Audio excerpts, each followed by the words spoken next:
Hoje é a nossa primeira live. Vamos falar um pouquinho aí sobre estabilidade de taludes, né? Por que os taludes caem. Chega o período chuvoso, essa época que a gente está vivendo agora, e cada vez mais comum a gente ter taludes deslizando. Então, por que isso acontece tanto nesses períodos chuvosos, né? E isso tem um motivo. E é isso aí hoje que a gente vai tratar aqui. Eu queria convidar vocês aí que estão no Facebook, no Instagram, que migrem com a gente lá para o YouTube. O canal o link está na bio, né? Lá no YouTube a gente vai ter compartilhamento de tela, vai ficar bem bacana lá, talvez fique mais fácil, né, de visualizar, mas de qualquer maneira aí, se quiserem continuar aí também assistindo por aí, sem problemas, tá? Sintam-se à vontade, é um prazer ter a atenção de vocês aqui nesse minuto, tá? Então, eu sou Marcelo Galoni, já venho há 10 anos trabalhando aí só com execução e projetos de estruturas de contenção. São mais de 50 mil metros quadrados de estruturas de contenção projetadas e mais de 35 mil metros quadrados de estruturas já executadas, né? Então a gente conhece um pouquinho e a gente quer aí de alguma maneira trocar ideia com vocês e ver o que a gente pode cada vez mais aprender desse tema. E é muito comum a gente ter essa condição de ter que visualizar para as pessoas, né, explicar por que os taludes caem, porque parece uma coisa simples, mas todo fim de ano é a mesma coisa, né? A gente é pego de surpresa, mas é uma surpresa esperada. Então, né, vamos começar aí. O que acontece?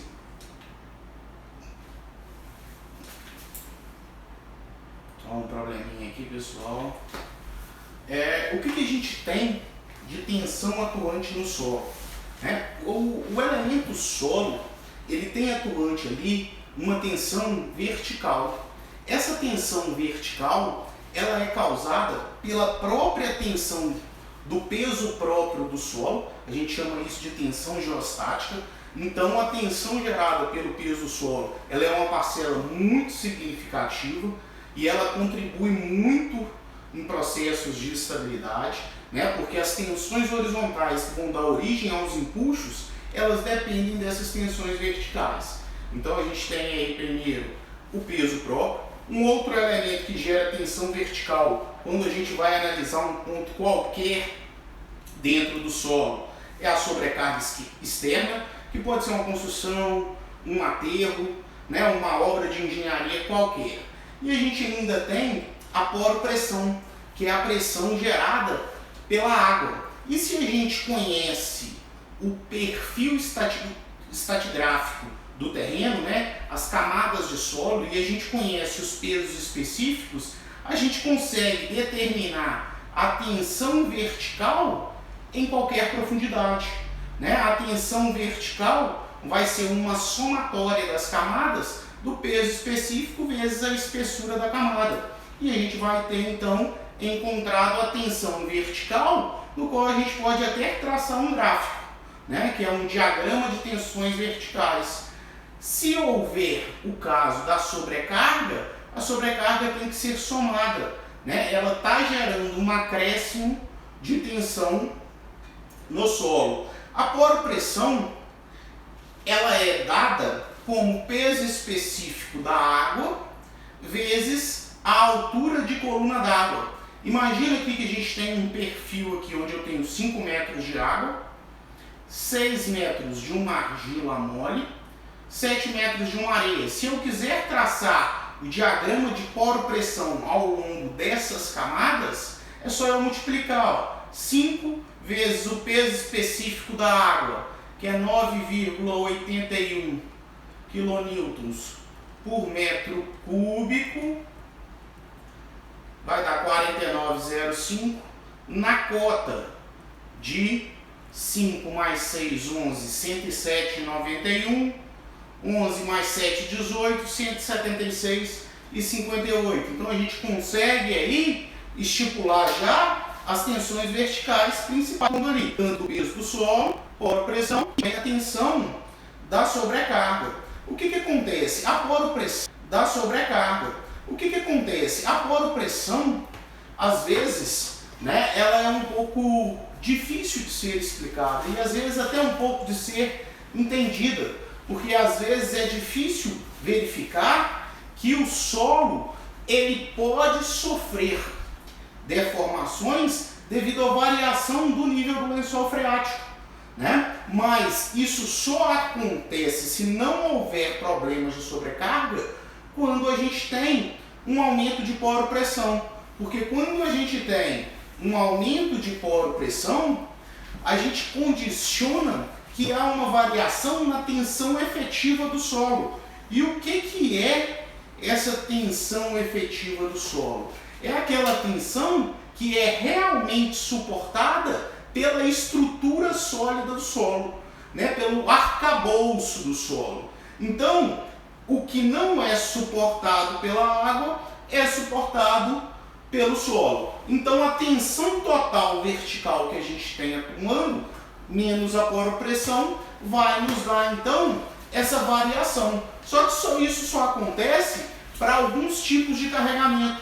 Olha só, pensa aí que eu tenho duas vasilhas d'água. Em todas as duas, eu vou fazer um acréscimo de carga de mesma magnitude. Só que numa eu vou colocar um peso metálico e na outra eu vou elevar o nível d'água. Porém, o acréscimo de tensão vertical será o mesmo, né? Lembrando aí que no caso de altura d'água, eu vou colocar uma altura d'água que tem a mesma carga do pezinho metálico. O que acontece? Quando eu coloco o pezinho metálico, o arcabouço do solo, a estrutura solo, está suportando aquela carga. Então, como todo material na natureza, ele tende a se deformar.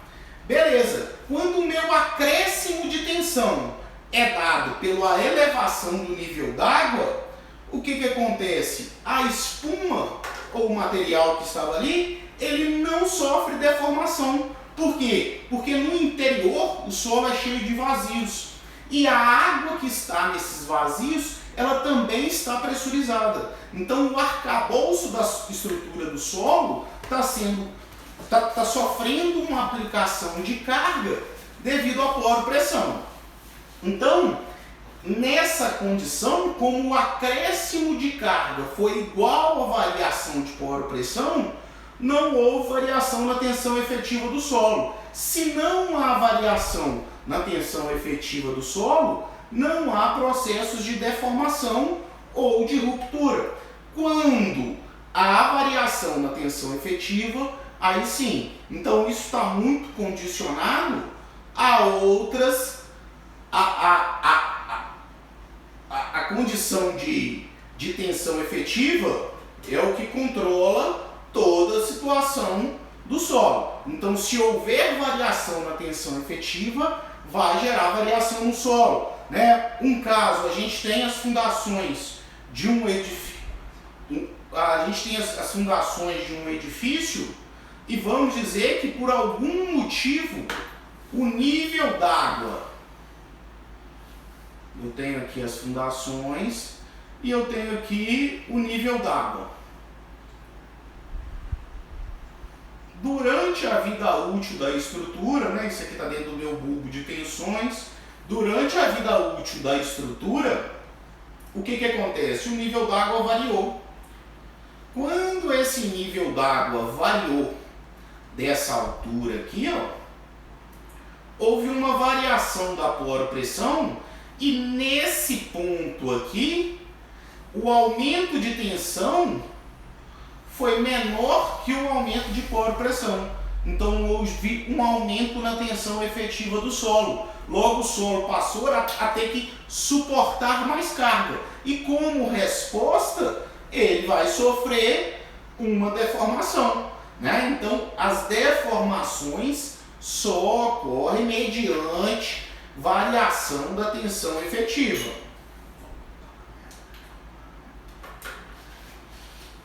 Temos então as tensões as tensões verticais. Com as tensões verticais, a gente pode encontrar as nossas tensões horizontais. Essas tensões horizontais são as tensões geostáticas, as tensões de sobrecarga vertical e a tensão de poro-pressão, vezes um coeficiente de empuxo. Esses valores encontrados nessa tensão horizontal vão dar origem ao nosso diagrama de esforço de tensão horizontal. E com a resultante do diagrama de tensões horizontais, a gente vai conseguir determinar a magnitude do empuxo que vai ser utilizada no dimensionamento de uma estrutura de contenção. Quanto ao coeficiente de empuxo, a gente pode ter três tipos de coeficiente de empuxo. A gente pode ter o coeficiente de empuxo ativo, o coeficiente de empuxo passivo e o coeficiente de empuxo no repouso. O coeficiente de empuxo no repouso, como o próprio nome diz, está relacionado ao repouso. Na condição do empuxo ativo, o muro vai ser empurrado pelo solo, né? O solo vai se deformar empurrando o muro. Nessa situação, a gente usa o coeficiente de empuxo ativo. Quando o solo vai ser empurrado pelo muro, a gente usa o coeficiente de empuxo passivo.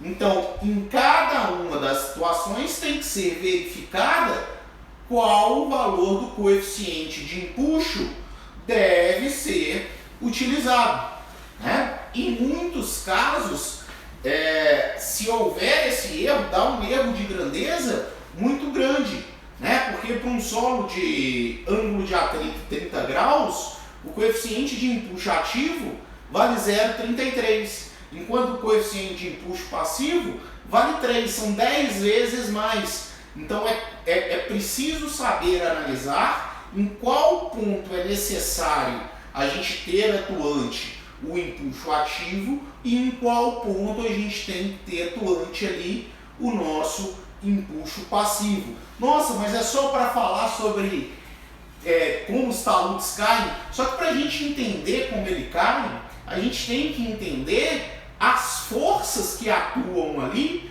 para que a gente possa entender melhor como tudo isso funciona. E com essas tensões atuantes aí, as verticais dão origem às tensões horizontais, que a gente vai controlar e determinar os nossos empuxos. Quando a gente determina os nossos empuxos atuantes, a gente pode ter três condições para o nosso talude, né? O nosso talude pode estar estável. O que é um talude estável? É quando os nossos esforços solicitantes, os nossos empuxos e os esforços decorrentes desses empuxos, eles são menores que os esforços resistentes do talude.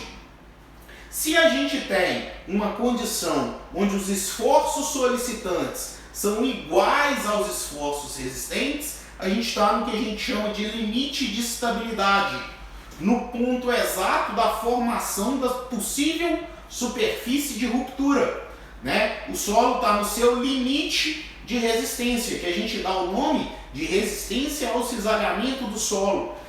Então, é nesse ponto exato do limite, onde o esforço iguala com a resistência, que a gente tem aí a resistência ao cisalhamento do solo. E quando o nosso esforço solicitante é maior que o nosso esforço resistente, a gente tem uma condição de instabilidade. Se o talude não se rompeu ainda, ele com certeza irá se romper. E nessa análise, a gente analisa várias cunhas que podem ocorrer e cada uma dessas cunhas é divididas em lamelas e para cada lamela dessa aqui a gente analisa o estado de tensões atuando tanto as tensões verticais quanto as tensões horizontais, assim como as tensões cisalhantes, já que o cisalhamento do solo ele ocorre fora do plano principal de tensões.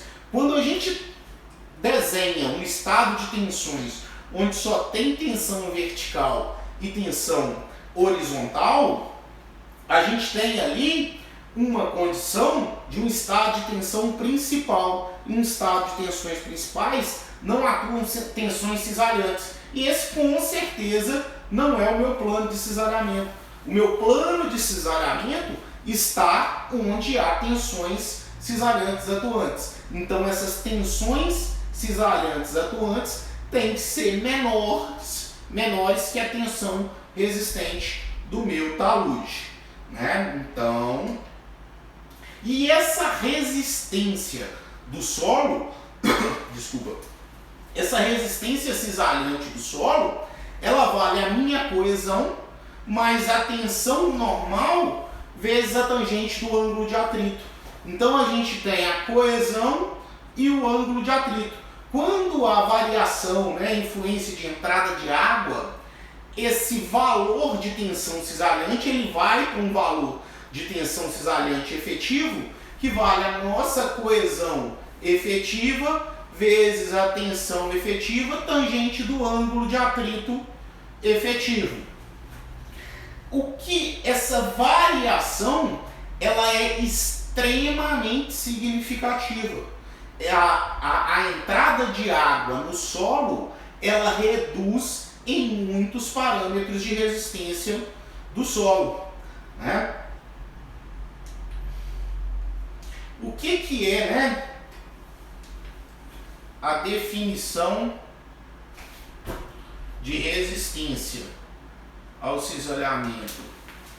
Quando a gente condiciona essa situação de instabilidades nos taludes, né, então a gente já viu o que é a resistência somatória da parcela de coesão mais do ângulo de atrito. Nós vamos falar exatamente o que é coesão e o que é ângulo de atrito logo ali na frente, né? E essa variação do nível d'água modifica a tensão cisalhante. Mas quais são as causas principais que a gente tem de instabilidade de talude, né? O que gera instabilidade nos taludes? Como ações internas, como ações externas, a gente tem o aumento da inclinação do talude, né? Se eu aumento a inclinação do talude, eu vou aumentar os esforços solicitantes, e aumentando os esforços solicitantes, a gente tem aí a condição de uma situação onde a minha tensão cisalhante pode não suportar.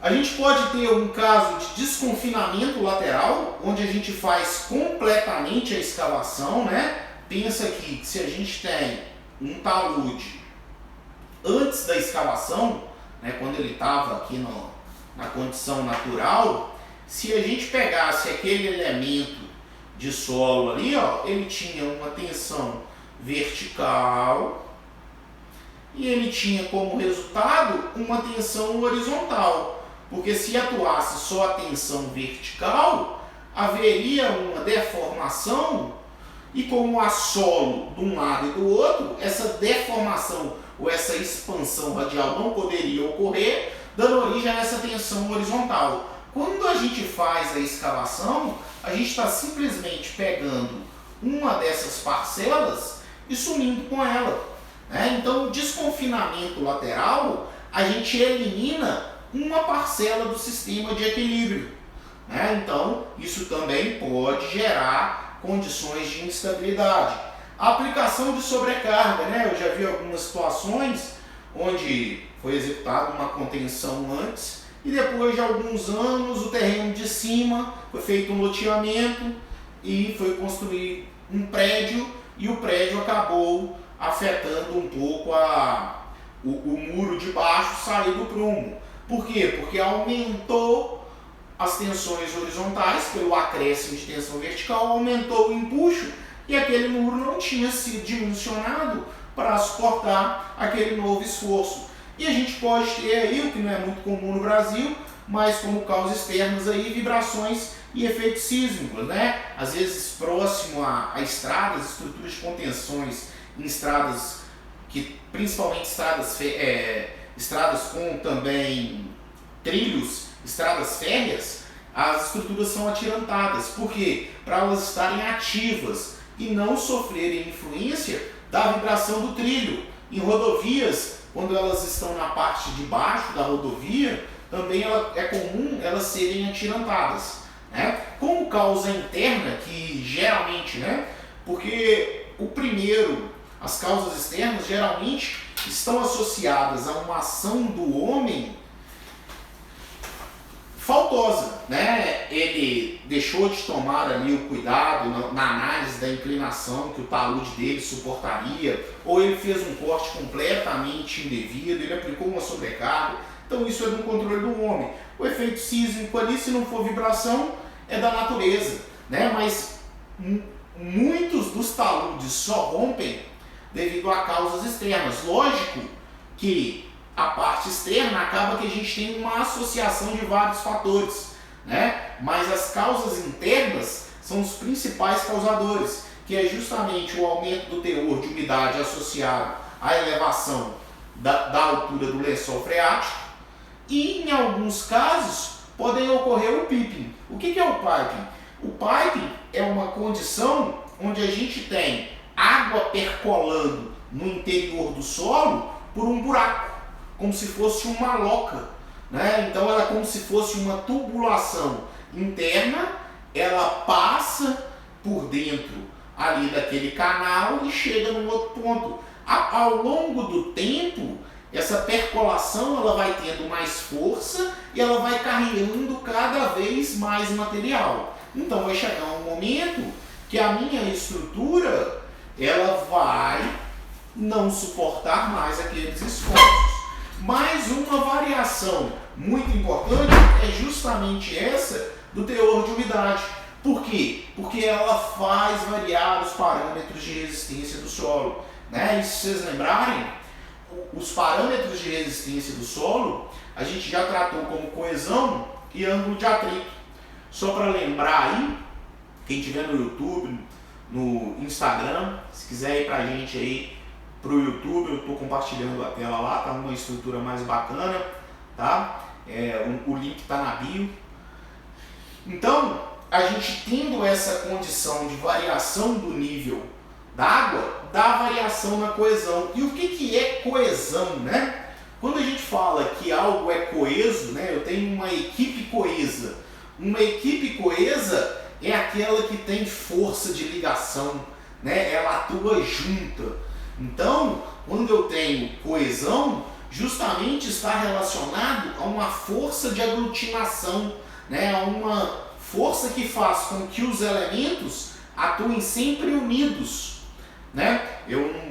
É quase arroz unidos venceremos, né? Então tem aquela coesão bonita. E o que gera aquela coesão no solo? Aquela coesão no solo, primeiramente, a gente pode dividir que essa coesão ela é dividida em 3 parcelas bem significativas. A gente tem o que a gente chama de coesão verdadeira, a gente tem a coesão de cimentação e a gente tem a coesão matricial ou coesão de sucção. O que é cada uma delas?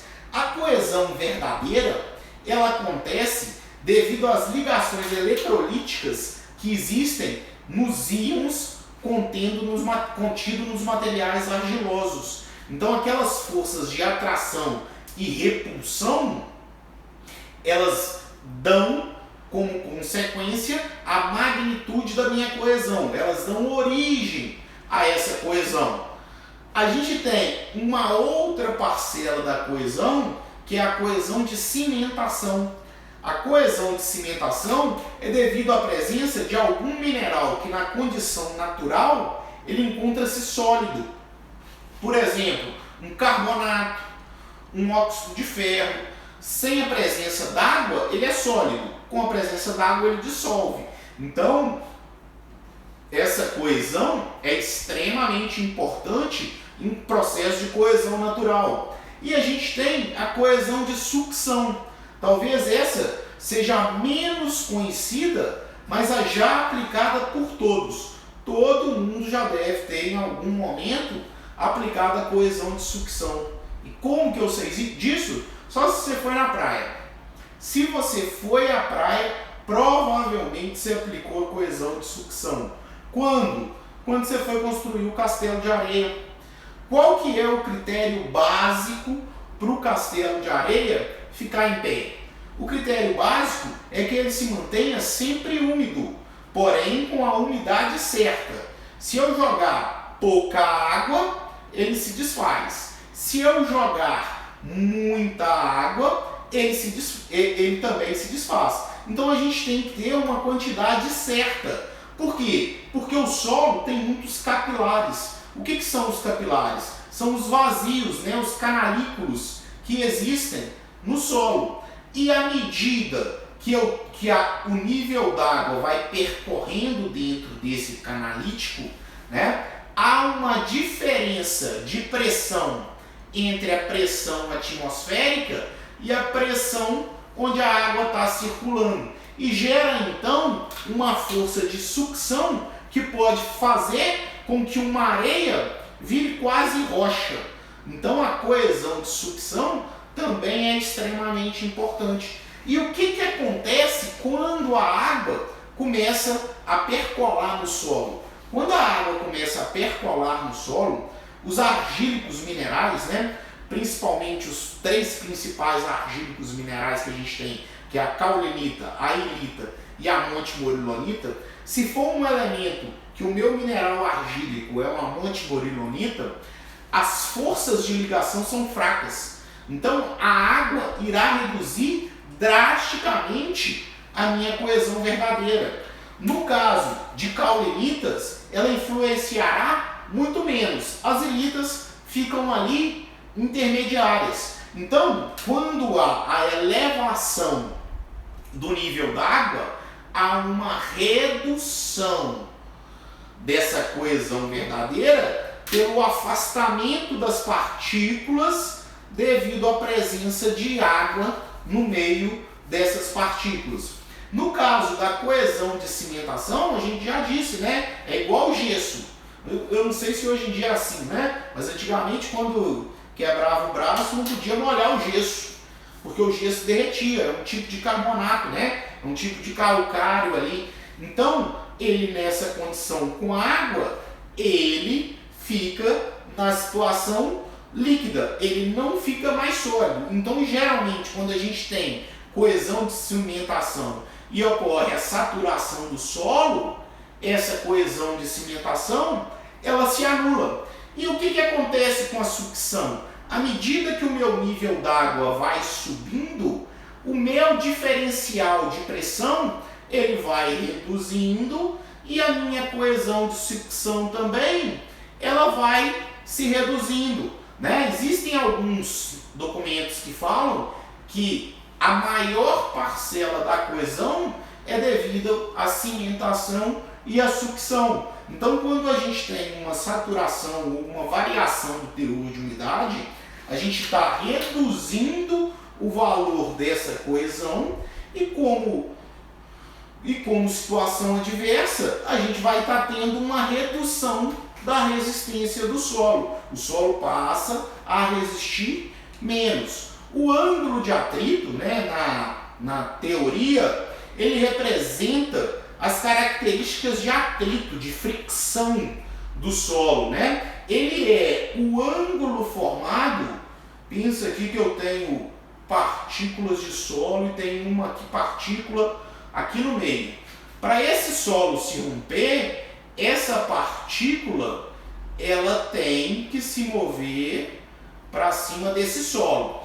A força que faz com que essa partícula movimente daqui para cá, ela tem que vencer esse ângulo de contato aqui, que é o ângulo de atrito. Então, é o ângulo formado entre a força resultante e a força normal que vai condicionar um processo de ruptura do solo, né? Então, ele está encaixado. Para o ângulo de atrito acontecer, um solo tem que subir em cima do outro. Só que para ele subir, ele tem esse contato. Então ele tem que montar em cima do outro. E quando chove, o que acontece? Há uma lubrificação desse contato. Então é mais fácil que o solo suba sobre outro. Então, no caso de processos chuvosos, a gente tem uma condição onde há uma redução da coesão, uma redução do ângulo de atrito e, lógico, dessa forma a gente tem uma redução da tensão cisalhante do solo. Então, para a gente, né, responder as nossas perguntas aí, as causas principais aí dos taludes caídos são as inclinações de cortes indevidos, né? Um outro problema que a gente tem aí, muito latente, às vezes a pessoa está usando uma técnica de estabilização e não uma técnica de contenção. Existe uma diferença muito grande entre uma técnica de contenção e uma técnica de estabilização, né? Uma técnica de contenção, ela tem a função de conter e resistir aos esforços solicitantes. Uma técnica de estabilização, ela tem a função de prover ao solo condições no qual não há variação da sua resistência, né? Então, em muitos casos, pode ser uma técnica de impermeabilização, a aplicação de material que gere coesão, como uma grama vertiver, que as raízes vão gerar coesão. E a gente tem várias técnicas, né? Estabilização. Só que o principal erro da estabilização, às vezes, é não contar com sistemas de drenagem. Estruturas de contenção, em 95% dos casos, caem por falha ou inexistência do sistema de drenagem. É o erro mais fatal que a gente tem visto, é o que mais acontece. A estrutura do sistema de drenagem, ele é fundamental, né? Ele tem duas funções. Então, ele deve prevenir primeiro a geração da poropressão. Então, quando a gente tem uma condição que os empuxos horizontais, se a gente tem o empuxo hidrostático, é só lembrando que se o coeficiente de empuxo ativo do solo for 0,33, o coeficiente de empuxo hidrostático ele é sempre igual a 1. Então, o sistema de drenagem ele tem a função de não permitir que ocorra formação de poropressão no tardós ou na parte de trás do muro. Por quê? Porque o empuxo gerado por essa poropressão pode colocar a estrutura em risco se não tiver sido previsto. A segunda função do sistema de drenagem, evitar o umedecimento excessivo do solo.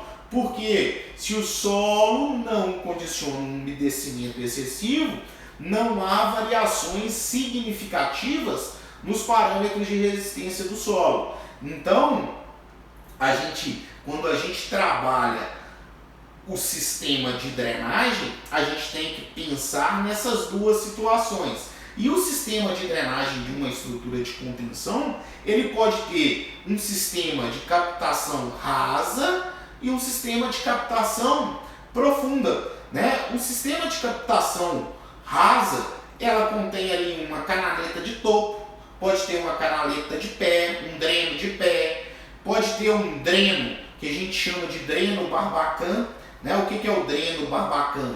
A gente faz uma cavidade no solo, preenche essa cavidade com material drenante. Por que a gente faz isso? Porque a água ela tende a ir para onde é mais fácil, né? Ela gosta de facilidades. Então, ela monta a rede de fluxo para que ela possa chegar àquela camada de areia. Então, isso facilita a retirada de água interna. Então, a gente faz um furo, preenche de areia, coloca um tubo de PVC preenchido com uma manta lá dentro dessa bolsa de material drenante e veda a estrutura, né? Fica assim, ó. E a gente pode ter também uma condição de um dreno profundo, né? O que é um dreno profundo?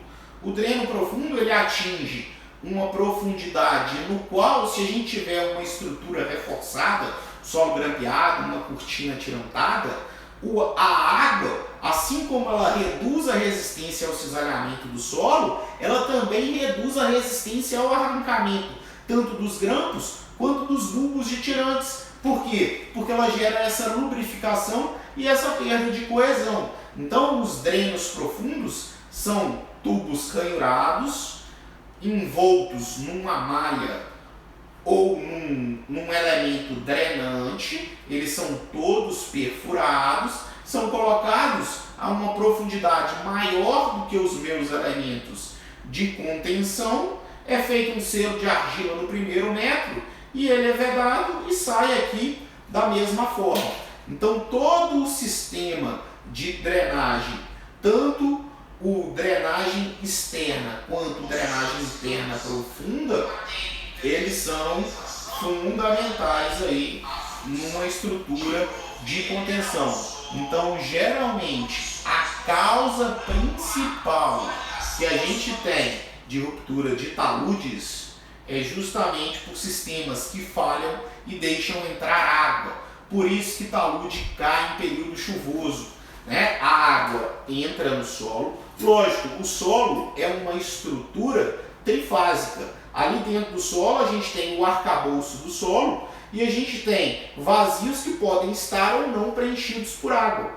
Quanto mais água eu preencher os vazios, eu vou aumentar o peso específico do solo. Então, lógico, um solo saturado tem um peso específico maior. Se ele tem uma tensão vertical maior, ele vai ter obrigatoriamente uma tensão horizontal maior e, além do aumento da solicitação, ele vem acompanhado de uma redução de resistência. Então é isso que faz com que os taludes caiam em períodos chuvosos. Ele associa um acréscimo de tensão com uma redução de resistência.